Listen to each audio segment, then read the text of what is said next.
तेरी हैगी किसी नाल गाटी गोटी गलबात हैगी ना कुछ सियाणी बनी तेन मैं है लगदा माड़ी मोटी संग शर्म कर ले पिंड दे उता कहनी मैं सरपंच नहीं बनना संग शर्म तू कर तेन मैं किसी पास सियाणी बैनी लगदी आहो फिर पता मैं सिधरी आ ते तो ना 5-6 साल छोटी होऊंगी मैं मुंह संभाल के गल कर फिर की हो गया जे मेरे घर दे ने पहला ब्याह करता मेरा मैं तो तेन तां ही कहंदी सीगी भी जे गलबात हैगी तां कुछ नहीं साडा कुछ नहीं ਅਸੀਂ ਕੋਈ ਕੰਮ ਨਹੀਂ ਕਰਾਉਣਾ ਹੈਗਾ ਤੂੰ ਦੱਸ ਹੁਣ ਹੋਰ ਕੋਈ ਕੰਮ ਹੈ ਕਿ चल कोई गल नहीं भाई बस ठीक है चल चलो सत श्री अकाल जी और कुछ खाना पीना होवे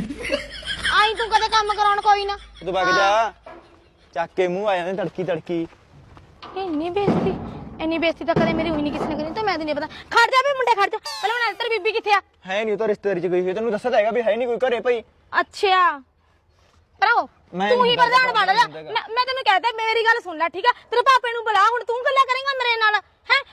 ਮੈਂ ਪਿੰਡ ਦੀ ਮੌਤਬਰ ਹੈਗੀ ਸਰਪੰਚ ਨਹੀਂ ਤੇ ਤੂੰ ਕੱਲ ਦਾ ਜਿੰਮੇ ਆ ਕੇ ਮੈਨੂੰ ਬੋਲੇਗਾ ਜਦੋਂ ਸਾਡੇ ਹੈ ਹੀ ਨਹੀਂ ਕੋਈ ਘਰੇ ਮੈਂ ਦੱਸ ਕਿਹਨੂੰ ਬੁਲਾਵਾਂ